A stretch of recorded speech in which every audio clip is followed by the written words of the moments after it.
Olá, sou, olá, sou a Clarice, sou do Instituto Politécnico de Bragança, também faço parte do projeto Redata e o tema de hoje do Lunch Webinar é arquivar, publicar e preservar dados de investigação. Nos webinars anteriores já se falou sobre o projeto RData, mas convém dizer que é um consórcio para estabelecer e profissionalizar a rede portuguesa de apoio à gestão e abertura de dados de investigação. O consórcio tem 3 domínios de intervenção, que são as políticas institucionais da ciência aberta e gestão e abertura de dados de investigação, programas de formação profissional e capacitação de investigadores, incluindo a criação da rede de Data Stewards. Depois também é criar materiais e serviços de apoio para a curadoria de dados e os dados FAIR, incluindo a proteção de dados, bem como a prestação de um serviço de assistência robusto. O objetivo é desenvolver uma cultura nacional de dados de investigação, alinhada com os princípios FAIR e convergir com a EOSC. Hoje temos o prazer de... Isto está aí?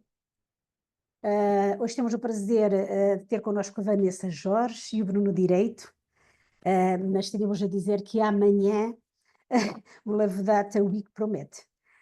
Para o último dia vamos ter uma equipa prodígio, que vai ser a Clara Boavida, a Maria Tomazino, o André Vieira, a Inês Henriques, a Salima Remtula e o João Castro, e irão partilhar connosco um dia na vida de um Data Steward.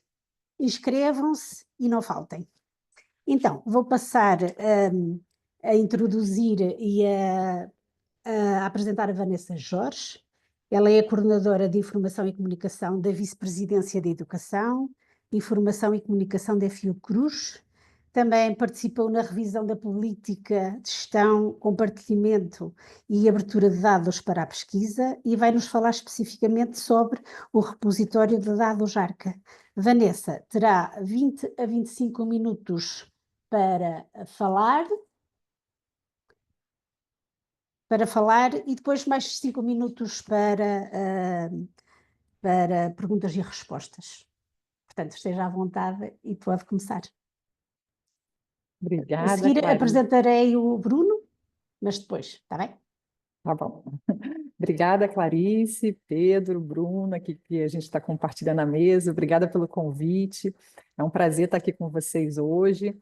A gente já tem uma história aí também de colaboração durante um tempo, então é um prazer estar com vocês. Então, como a Clarice falou, eu vou falar um pouquinho hoje para vocês contar um pouquinho sobre o Arcadados, que é o nosso repositório institucional, como é que a gente está funcionando e como é que a gente está trabalhando hoje.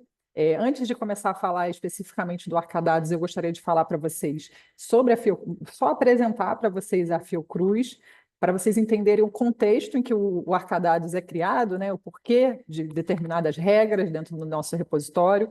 A Fiocruz é uma instituição pública estratégica do Brasil que atua na área da saúde e olha para a saúde, trabalha a saúde de forma holística, de forma abrangente, né? Não só como ausência de doença, mas também o estado, né, estado bem-estar físico, mental, social. Então, a gente trabalha em diversas dimensões que vão, né, da pesquisa, educação, de hospitais com cuidado do paciente, mas também da produção de medicamentos, né, uma indústria aí de medicamentos e de vacinas, né, e passando pela história, pela informação e comunicação, que é a nossa área, que é onde a gente atua. Ela tem, então, assim, uma abrangência nacional, ela trabalha, né, em boa parte do território aqui do Brasil, e tem alguns princípios, né, esse que a gente trabalha em prol do SUS, do nosso Sistema Único de Saúde, a gente trabalha para reduzir desigualdades em saúde, educação, ciência, para engajar as pessoas na ciência, né, todo nesse contexto de desinformação. A gente trabalha também nessa perspectiva de cooperação nacional e internacional, então a gente quer conversar com o mundo, né? A gente não está fechado, então é uma instituição de portas abertas para esse tipo de ação.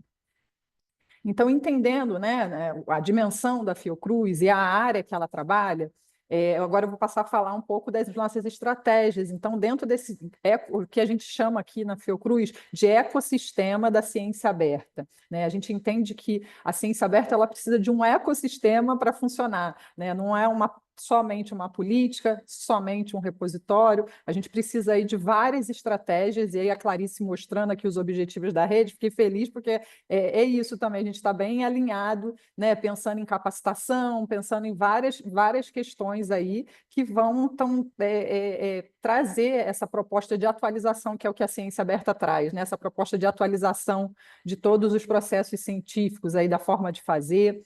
Então, a gente pensa que esse ecossistema ele envolve políticas, diretrizes, governanças, educação, e aí a gente tem um conjunto aí de estratégias de educação, iniciativas e plataformas. Então, eu fiz uma setinha aí, porque hoje a gente vai falar especificamente de uma plataforma, mas a gente tem várias aí, e redes e parcerias.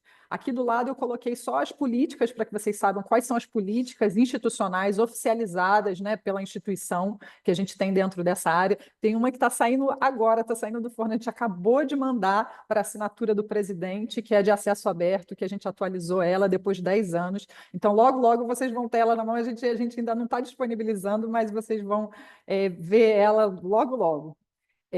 Então, aqui, né, quando a gente vai falar do Arcadados, a gente está trazendo mais para a política de gestão, compartilhamento e abertura de dados, como o Pedro, quando a Clarice, quando me apresentou, falou que eu fiz parte da construção dessa política. Então, ela está aqui no meio disso tudo, né?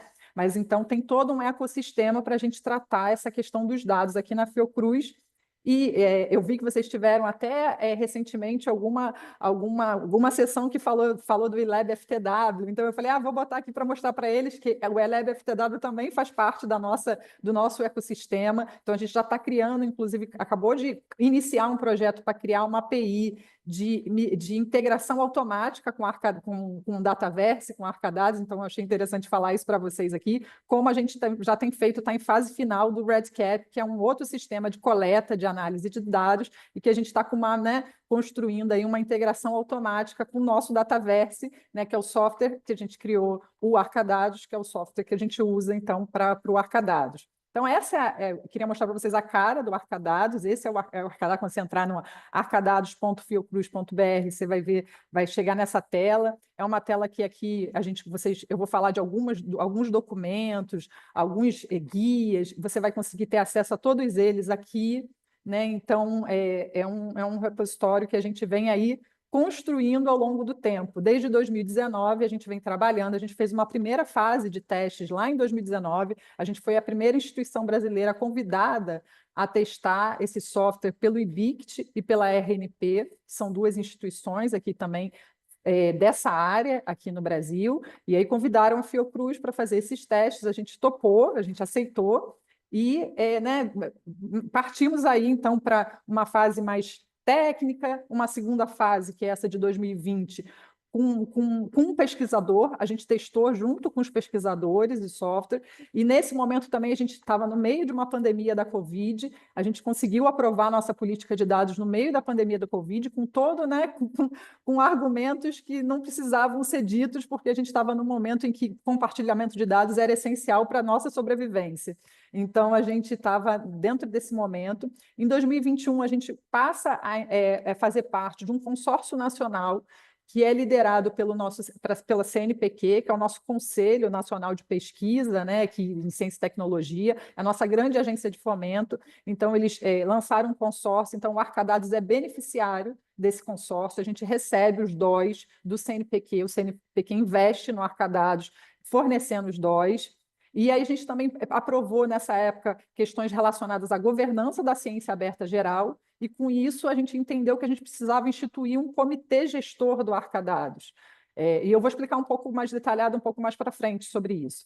Em 2022, a gente passa a disponibilizar um serviço de depósito assistido, disponibiliza para toda a comunidade. Em 2023, a gente tem uma portaria assinada do presidente da Fiocruz, oficializando, né, mantendo um compromisso de que ele é um repositório institucional e que, por isso, né, torna-se uma ferramenta que não é de um pesquisador ou não é de um grupo de pesquisa isolado, é da instituição, ele oficializa, então, e em 2024 a gente obteve o selo Quartzo Seal, que eu também falo um pouquinho mais para frente.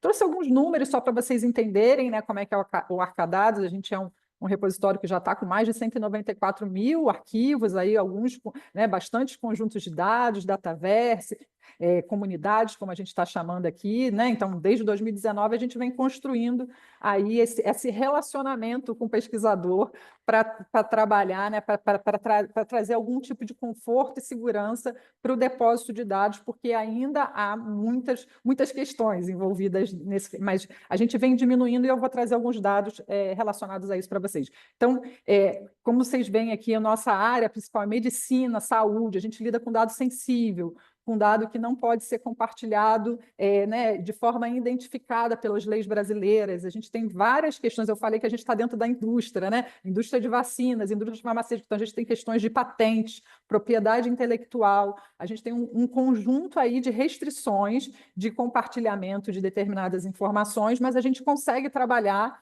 né, compartilhando o máximo possível de informações dentro desse contexto, que é o contexto da Fiocruz.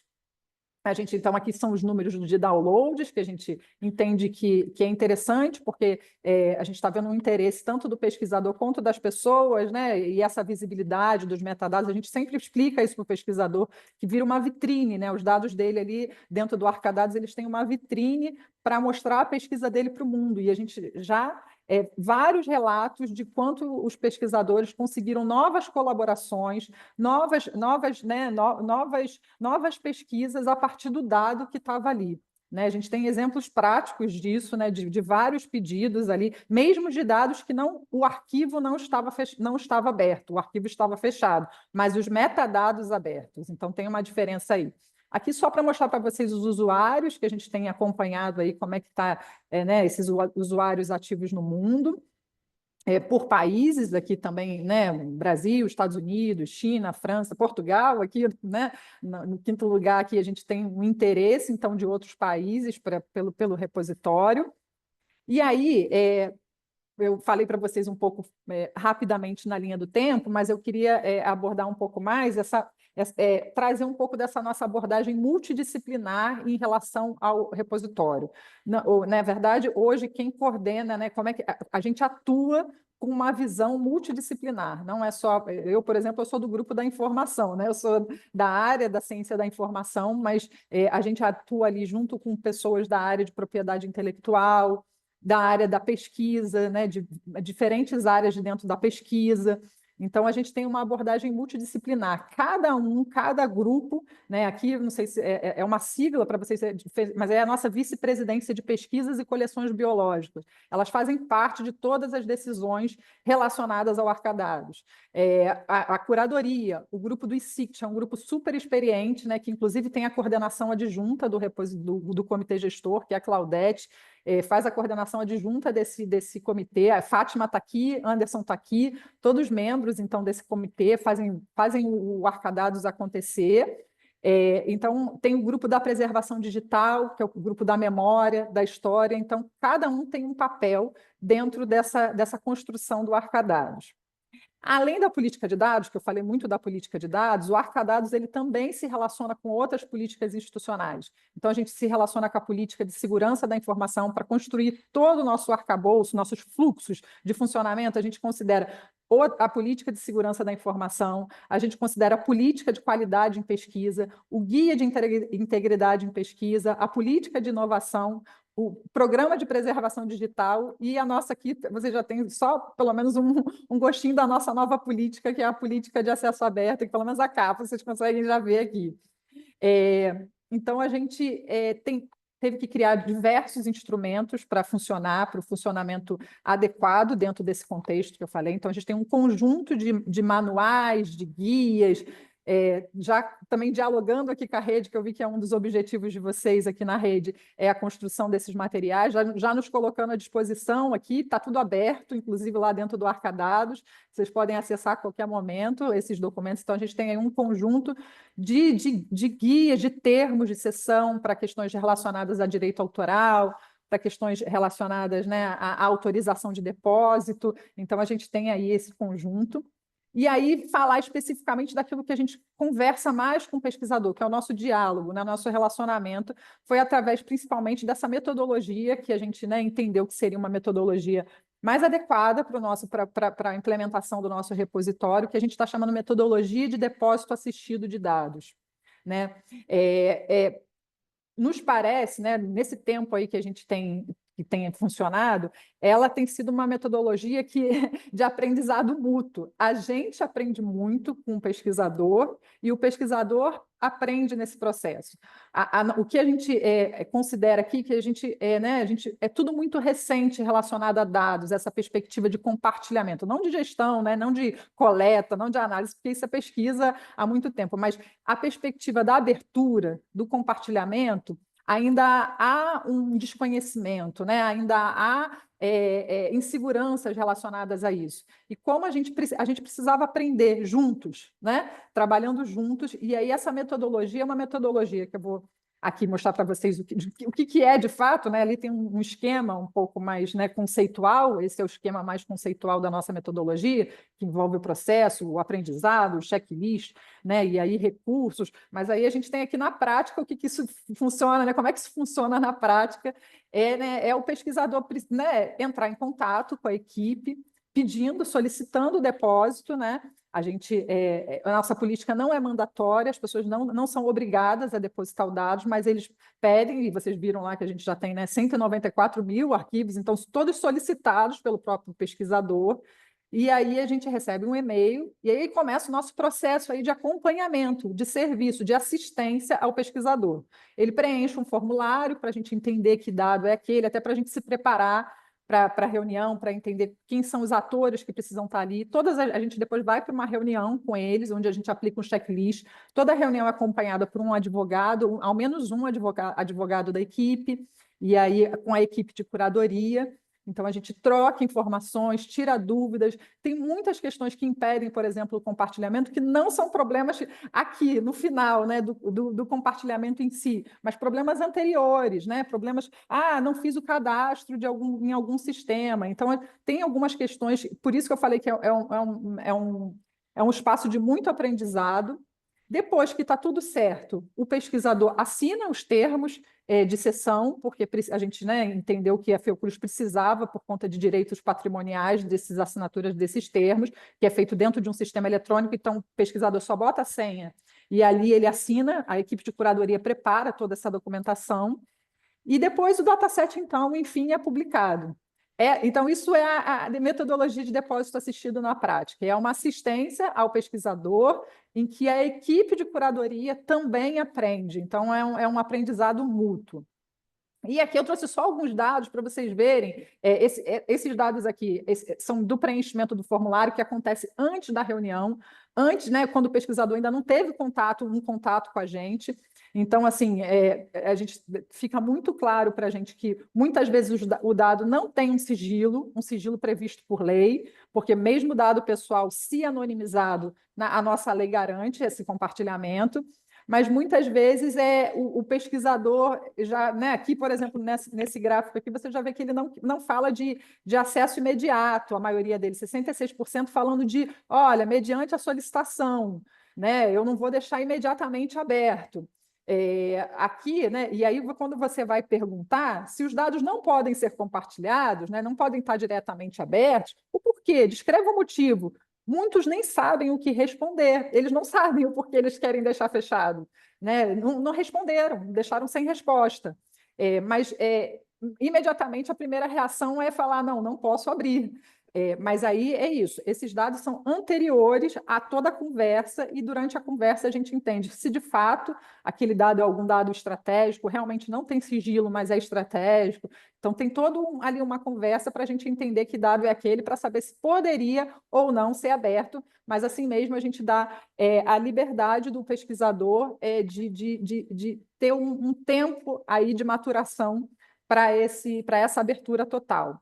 A mesma coisa relacionada ao tempo de embargo, né? Eles não sabem muito bem, né, quanto tempo querem embargar, mas não sabem muito bem quanto tempo. E aí você vê aqui prazo indeterminado, né? Na lei brasileira não existe isso, um prazo indeterminado de sigilo. Existe, é sempre temporal, né? O sigilo é temporal, é 100 anos, é 20 anos, mas não tem esse prazo indeterminado na lei brasileira. Mas assim, muitas vezes as pessoas não sabem realmente. Então, aqui alguns dados para mostrar para vocês o quanto que esse serviço, essa assistência, esse acompanhamento ao pesquisador, ele é importante, inclusive, para esclarecer dúvida, para diminuir barreiras. Então, é isso que a gente tem feito dentro do Arcadados. Aqui eu não sei se eu vou conseguir passar por conta do tempo, mas também não sei se eu conseguiria aqui, mas eu vou deixar aqui né, a apresentação já está com o Pedro, não sei se vocês compartilham depois da apresentação. Aqui tem um pouco dos pesquisadores contando a experiência deles, né, em relação ao Arcadados, como é que eles se sentiram,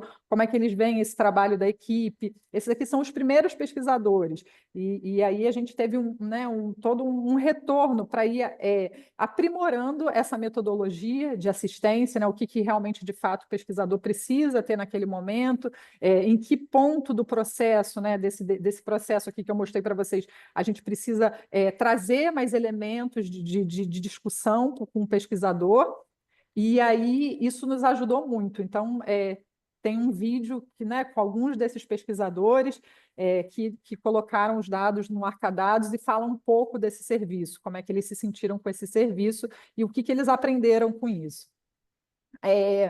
Com esse né, percurso aí que a gente vem fazendo, eu trouxe também alguns reconhecimentos, porque é importante mostrar para vocês assim, o quanto que isso tem sido reconhecido. Em 2023, a gente recebeu uma premiação na Sexta-feira de Soluções para a Saúde e a Transformação Digital, na categoria Políticas Públicas de Saúde Digital no SUS. Então, a gente recebeu uma menção honrosa em relação ao repositório dentro dessa feira. Em 2024, também no fim do ano passado, a gente foi né, convidada a participar desse prêmio de reconhecimento da CAPES. A CAPES é ligada ao Ministério da Educação do Brasil, né? Também é uma grande agência de fomento à educação e à pesquisa, e nossa grande, né, é a nossa grande instituição pública né, de fomento à pós-graduação no Brasil. Então, eles reconheceram o trabalho do Arcadados, né, em relação a essa contribuição que a gente vem dando em relação né, à gestão de dados no Brasil. E, por último, a gente, ano passado, também conseguiu, depois né, de um processo, que eu acho que vocês também viveram esse processo aí em Portugal, né, de submissão para tentar para obter esse selo. E a gente viveu, então, esse processo aí de provar, né, especificar a nossa documentação, como é que a gente estava trabalhando. E aí a gente conseguiu esse selo ano passado, a gente é o primeiro repositório do Brasil e da América Latina a conseguir esse selo. Para a gente, então, é super significativo. É super emblemático, porque ele não é um trabalho né, nosso, daquela equipe só, que a gente colocou. Eu botei a nossa equipe aqui do comitê gestor lá para vocês conhecerem, botei o nome deles para vocês conhecerem, quem faz parte, mas é o trabalho de um coletivo, porque outras instituições estiveram envolvidas, vocês mesmos, a gente já teve várias trocas com vocês, participando de eventos, então a gente considera que esse né, é uma vitória coletiva, realmente. E para a gente, então, também é muito importante, porque reconhece aí todo esse processo, todo o trabalho que vem sendo feito. Bem, eu deixei alguns minutinhos finais, não sei se depois daria para passar o vídeo, mas assim, eu acho que posso passar no final ou botar aqui o YouTube, mas queria agradecer muito a oportunidade de me colocar à disposição realmente da gente, né, de trocar, de esclarecer alguma questão que não ficou tão clara. Obrigada.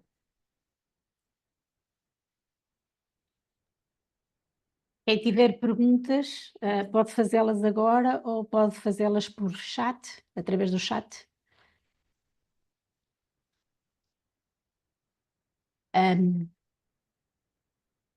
Mas eu vou fazer aqui uma pergunta, de facto, porque eu acho, Vanessa, em relação, eu não li a política, não tive tempo de ler a política, mas em relação aos dados sensíveis, eles de facto são publicados e ficam em acesso restrito, ou aqueles mais sensíveis vocês têm em algum servidor que está bloqueado só apenas para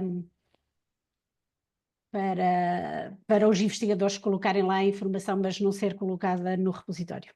Isso. Os dados muito sensíveis, eles nem entram dentro do repositório, não entram dentro daquela instalação ali.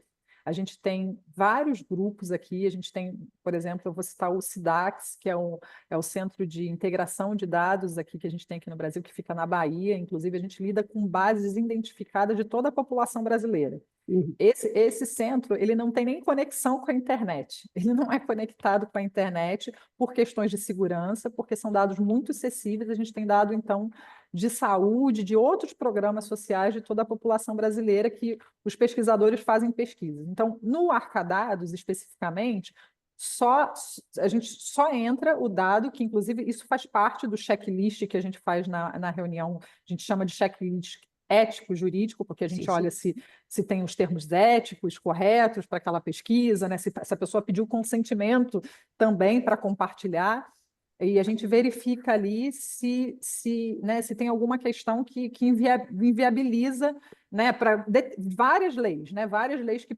promovem o sigilo. Há de dados pessoais especificamente, então, para entrar no Arcadados, o dado é condição o dado ser anonimizado. Claro. Então, não entra nenhum dado identificado. O dado tem que ser anonimizado para entrar no Arcadados. Dentro daquele, e a gente mantém esses outros espaços seguros para pesquisa, né, em situações que, inclusive, muitas vezes nem está associada, né, ligada à internet. Vanessa, tem aqui uma outra pergunta, que é do Pedro. Quais as unidades da Fiocruz ou áreas de trabalho que mais têm usado, mais aderiram ao uso do repositório, o que é mais, o que foi ou é mais bloqueador no uso do serviço pelos investigadores? Ou seja, tem aqui duas perguntas. Surpreendentemente, a gente fica achando que a área biomédica, que teria um pouco mais de resistência, a gente viu lá naquele gráfico, né, que essa área da medicina, biomédicas, é uma área que usa bastante o repositório. Principalmente, o que tem chegado muito para a gente responder, pedindo esse serviço? Pesquisadores que, por exemplo, têm financiamento internacional, têm cooperação com agências de fomento internacional, por exemplo, Wellcome Trust, Bill e Melinda Gates, que falam sobre esse compartilhamento, mas não falam exatamente onde, né? Ou, né, você tem que compartilhar nesse repositório. Então, quando tem essa liberdade, esses pesquisadores chegam para a gente, então, para compartilhar ali. E também revistas científicas, né? As grandes revistas científicas aí que pedem a disponibilização dos dados. E aí eles chegam com essa demanda, mas depois de conhecer o serviço, depois de conhecer o repositório, eles trazem também o resto da pesquisa. Olha, é ótimo, porque e a gente tem uma situação muito emblemática aqui. Inclusive, um dos pesquisadores que está no vídeo, Milton Osório, ele faleceu, e a pesquisa dele é uma pesquisa super importante sobre diagnóstico, né, de leishmaniose. Ele tinha um conjunto de imagens ali, e aí ele era um dos grandes incentivadores do nosso trabalho aqui, sempre incentivou o nosso trabalho e colocou todo esse acervo de imagens ali dentro, e infelizmente ele faleceu, né, depois, né, de ter colocado. E aí a gente tem dado esse exemplo como emblemático em relação à memória também, porque depois a gente teve muito pedido de acesso, é um arquivo que foi financiado, inclusive, pela indústria farmacêutica. Então, né, a gente conseguiu dar continuidade àquilo dali por esses arquivos estarem disponíveis dentro do repositório institucional, com a segurança institucional, não estava num pendrive, ou não estava num HD específico que não conseguiria mais acessar.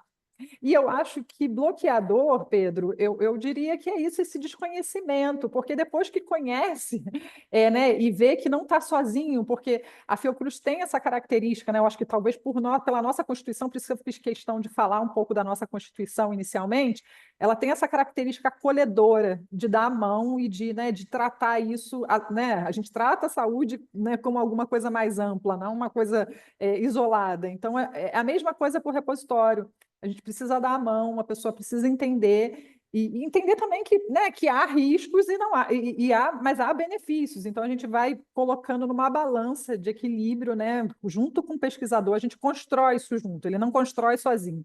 E aí eu acho que depois que chega, Pedro, a gente tem um índice muito alto né, sabe, acho que não teve desistência depois de chegar até a gente, né? De não quero fazer mais isso.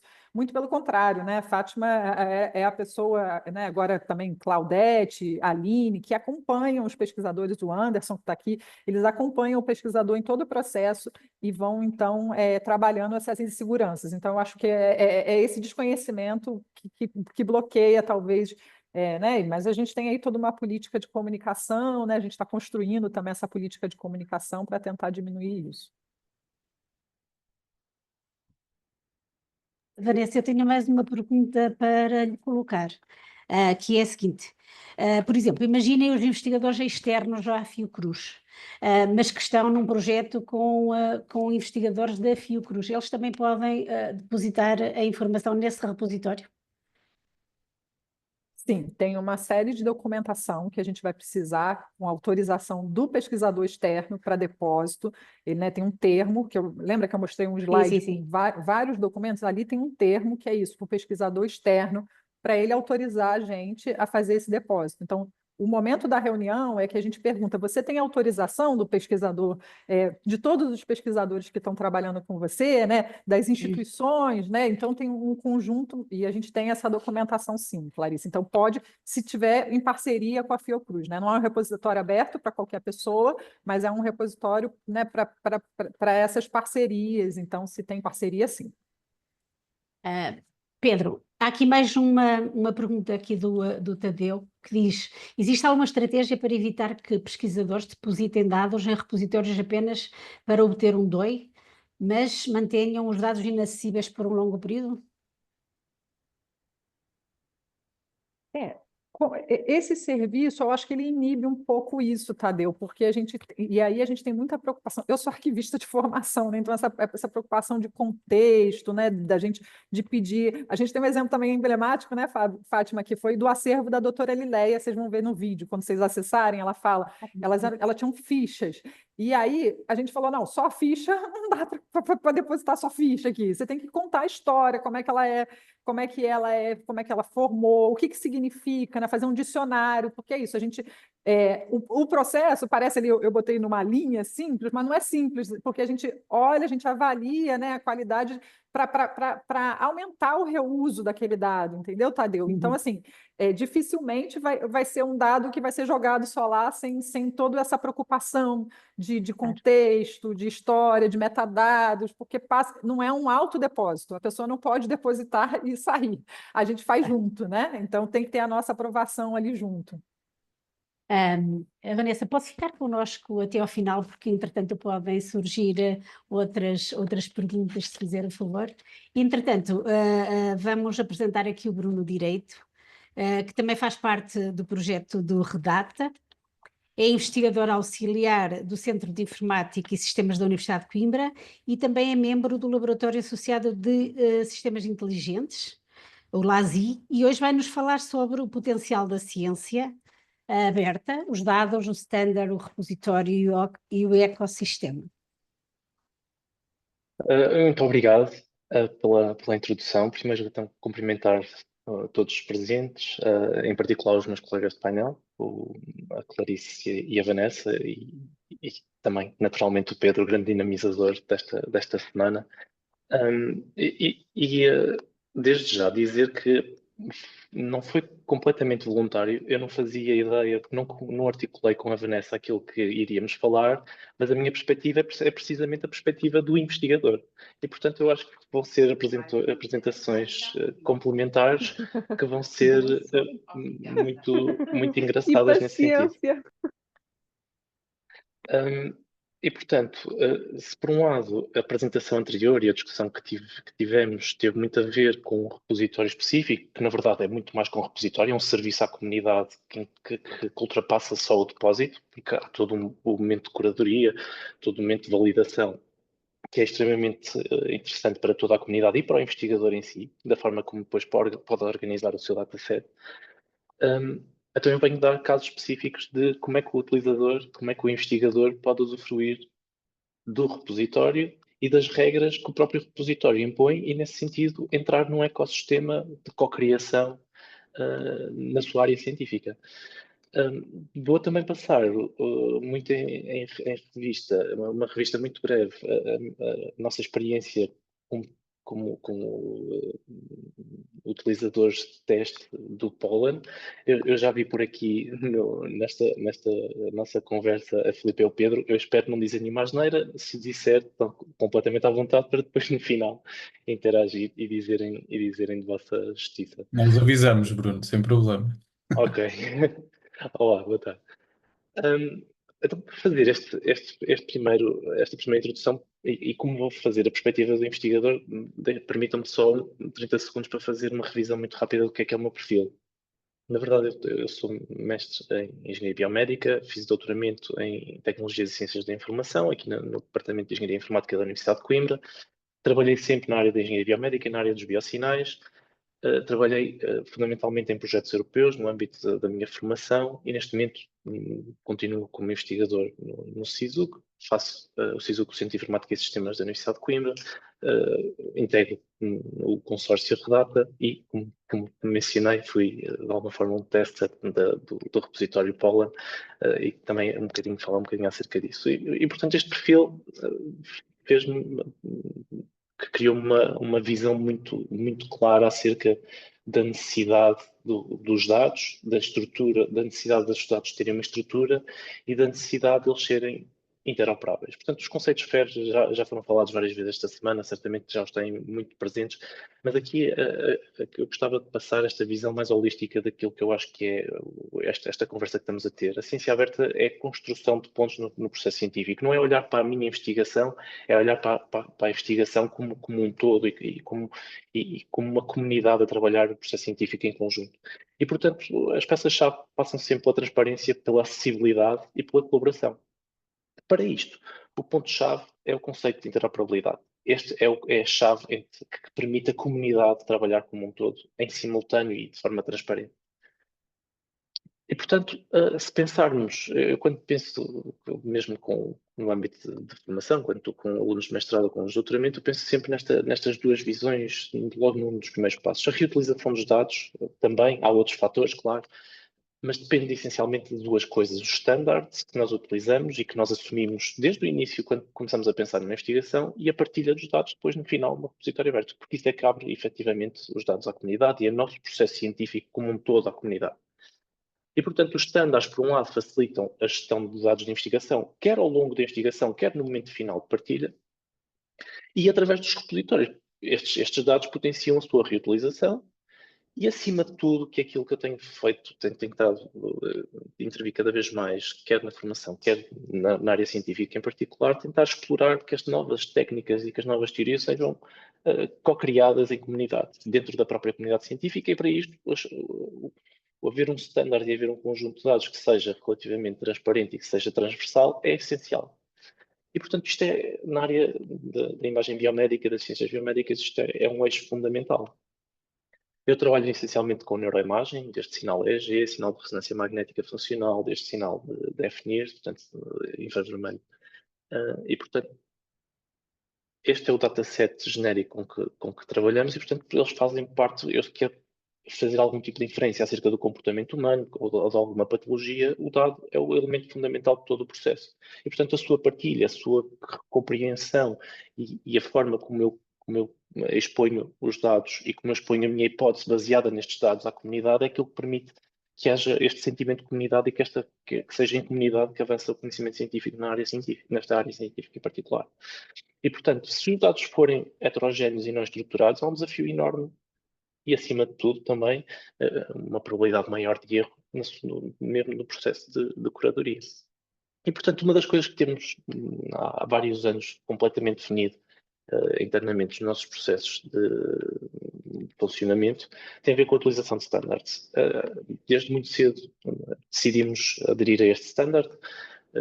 Brain Imaging Data Structure. Eu não gostava, acho que não é o foco desta conversa e elaborar um bocadinho sobre o standard, porque depende muito também da área científica, acima de tudo os grandes princípios que ele nos traz. Portanto, traz uma estrutura modular, portanto, obedece a grande parte dos grandes princípios da ciência aberta, portanto, oferece uma estrutura modular, tem uma especificação muito concreta acerca da estrutura das pastas, do nome dos fecheiros, faz com que estes nomes de fecheiros sejam simultaneamente human readable e machine actionable.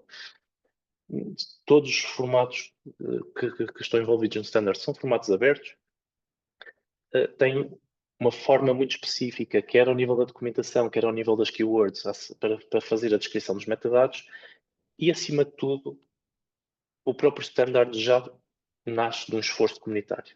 E, inclusivamente, estamos envolvidos em algumas componentes que estão agora... Portanto, é uma coisa dinâmica, que não está fechada, está sempre em evolução, estão sempre a sair novas versões. Podem ver aqui, por exemplo, a versão 1.6, mas já estamos numa versão bastante mais adiantada.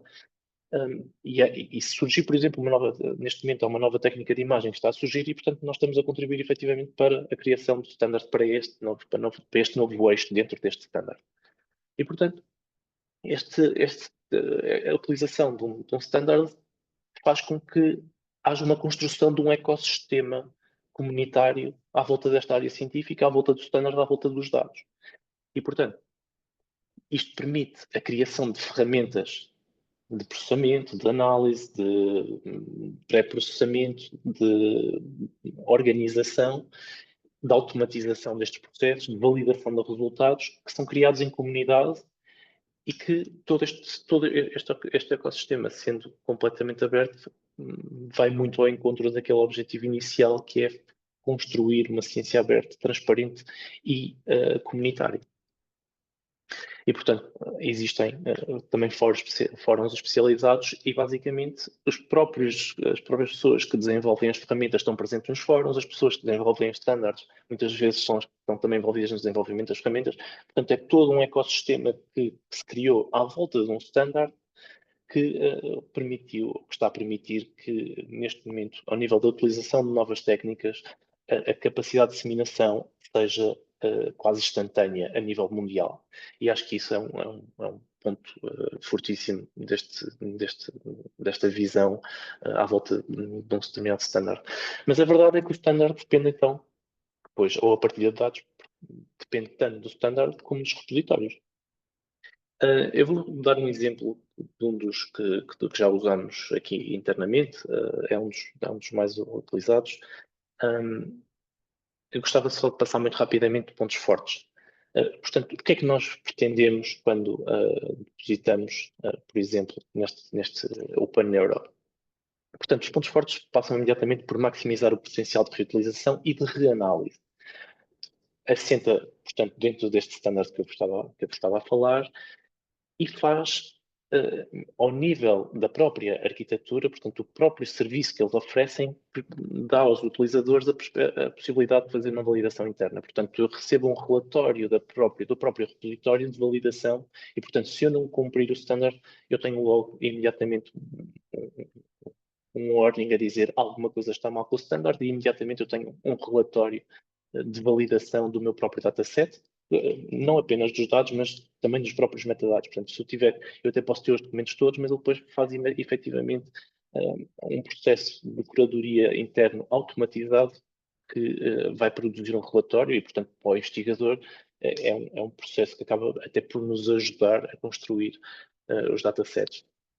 Depois, do ponto de vista de interface, dá-nos uma interface bastante rica. Portanto, se tivermos mais conhecimentos de informática, podemos interagir diretamente com o dataset ao nível do repositório, porque, na verdade, trabalha por cima da tecnologia Git, mas também tem uma visão web do dataset e, portanto, rapidamente podemos, através de um web browser, aceder ao dataset e, portanto, como utilizador final, podemos quer utilizar este browser para importar, para fazer o upload dos dados, mas se eu for um utilizador secundário dos dados, também não preciso ter grandes conhecimentos, posso fazer o download diretamente através de um browser normal.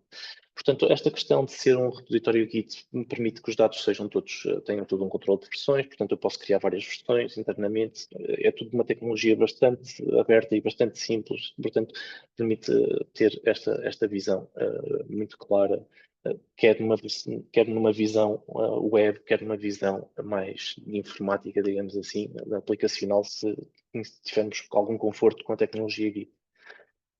Depois, este repositório permite todas as várias features que os outros repositórios permitem.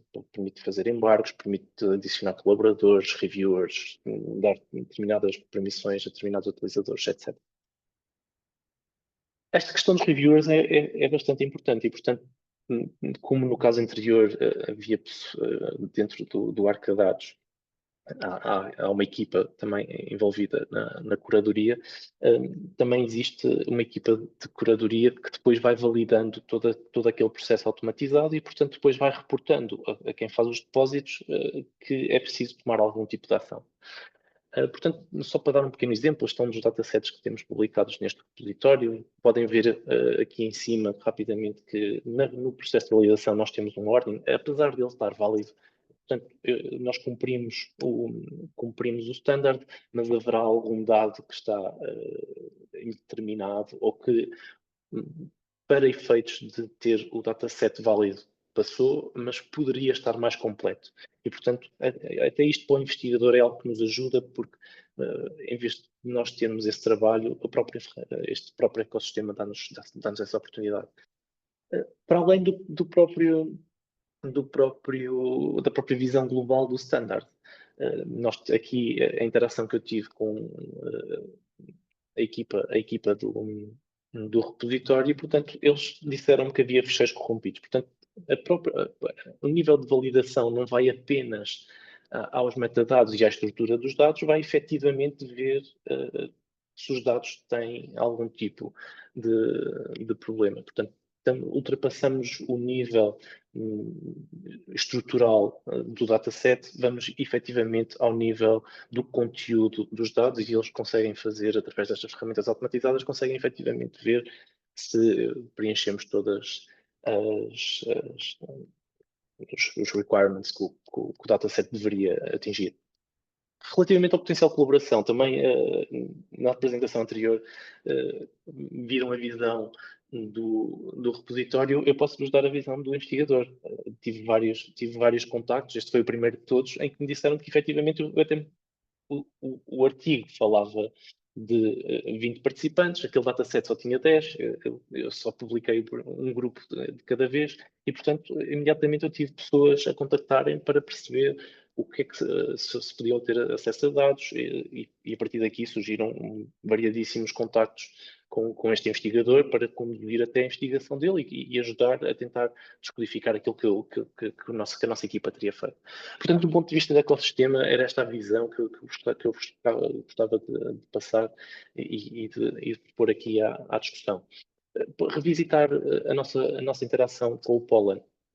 Portanto, os objetivos do repositório foram bastante claros desde o início, portanto, servir acima de tudo os beneficiários dos instrumentos de financiamento da FCT e também foi por aí que entramos, tínhamos um projeto exploratório FCT e então a proposta foi pôr esse dataset neste repositório Pollen.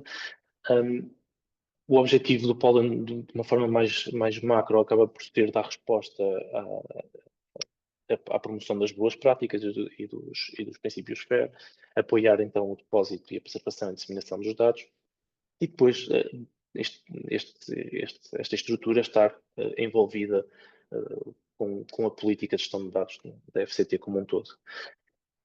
Onde é que, acima de tudo, eu vejo mais valias hoje em dia no Pollen relativamente, por exemplo, ao OpenNeuro, do ponto de vista o OpenNeuro dá-me acesso a uma comunidade científica muito específica com a qual eu quero colaborar, mas o Pollen também me dá uma grande mais-valia, que é uma integração institucional que me permite promover a adoção imediatamente de um quadro normativo, porque a própria FCT integrada dentro de um quadro normativo faz com que eu esteja imediatamente, utilizando o Pollen, estou imediatamente dentro deste quadro, permite integrar com, por exemplo, o RCAP. E, portanto, se houver mais repositórios, depois pode haver integração entre repositórios, por exemplo.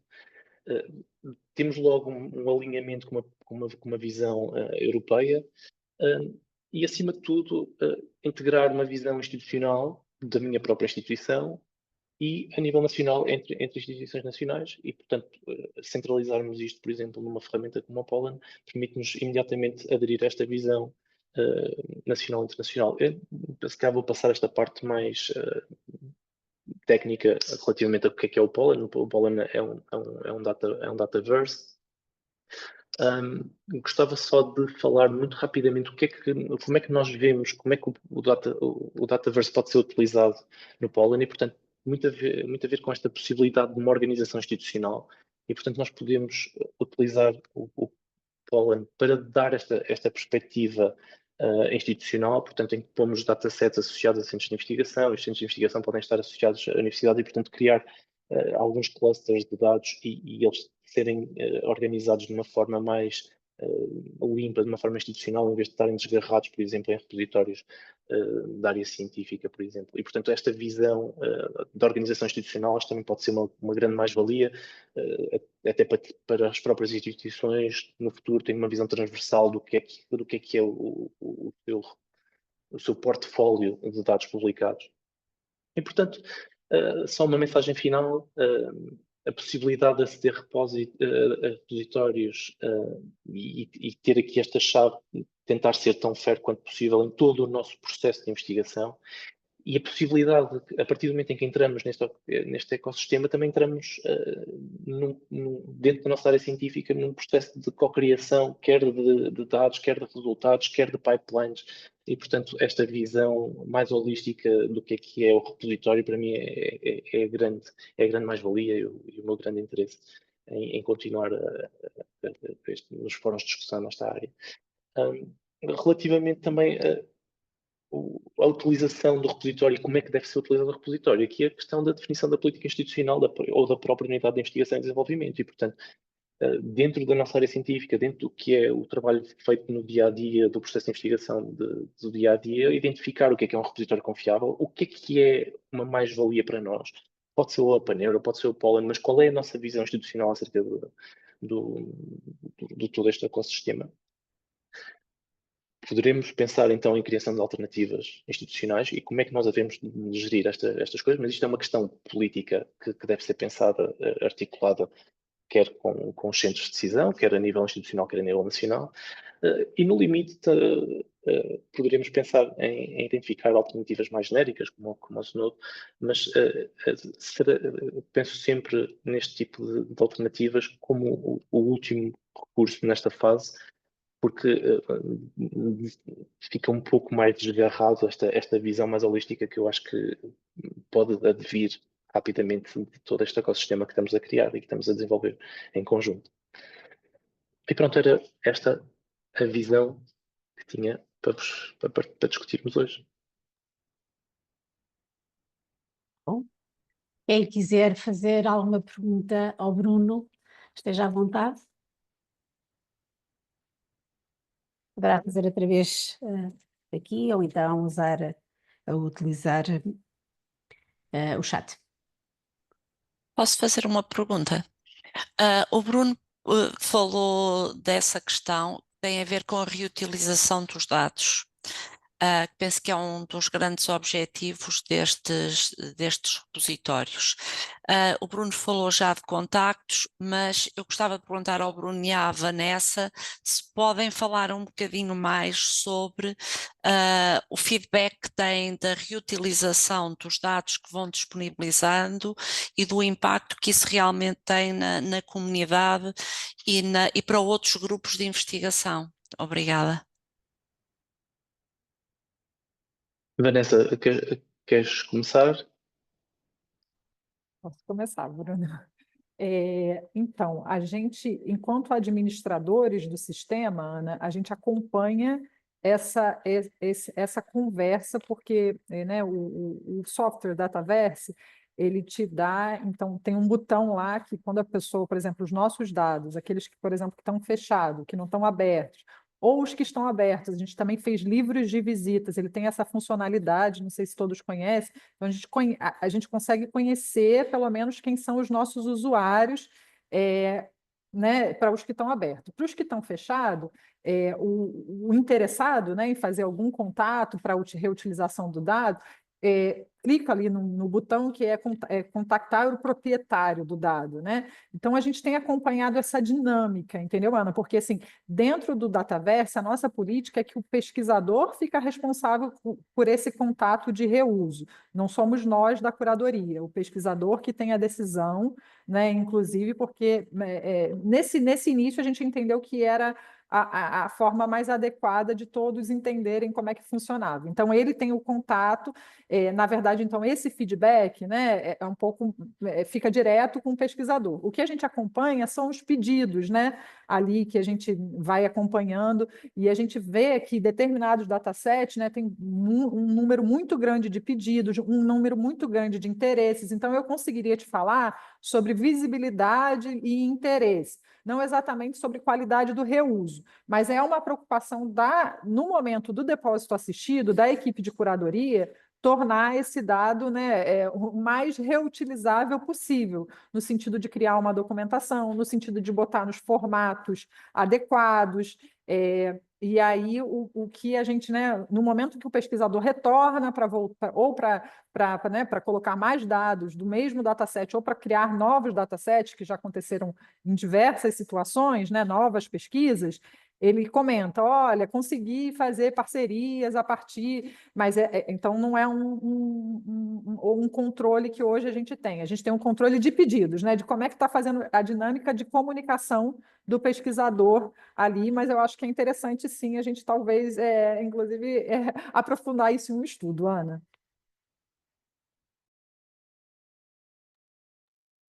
Novamente, se calhar na perspectiva do investigador.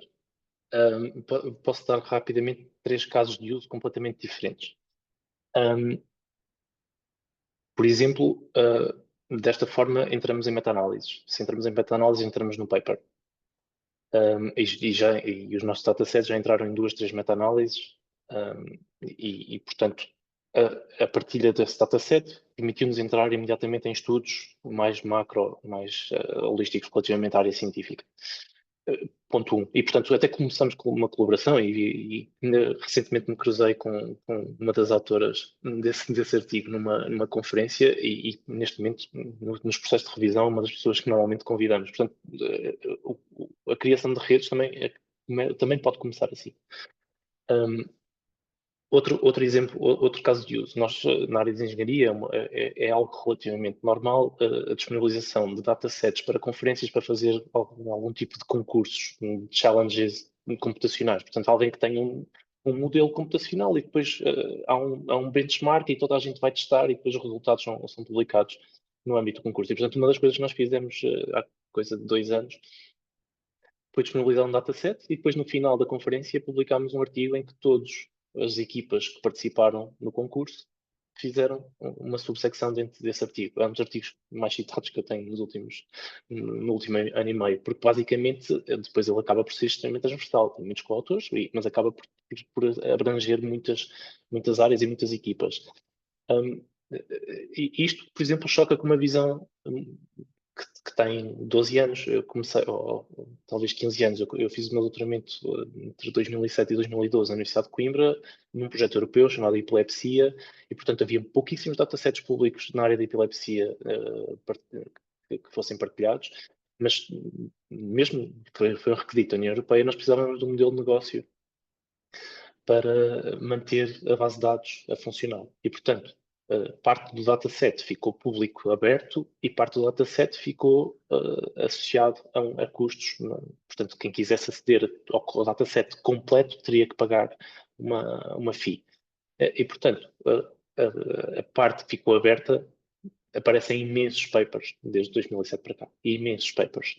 É verdade que houve pessoas que pagaram a fee e tiveram acesso ao resto dos dados, mas, portanto, houve muita gente que reutilizou esses dados e esses dados são uma das coisas mais utilizadas na literatura neste momento, na área da antecipação de crises epilépticas, que foi a área onde este projeto foi desenvolvido.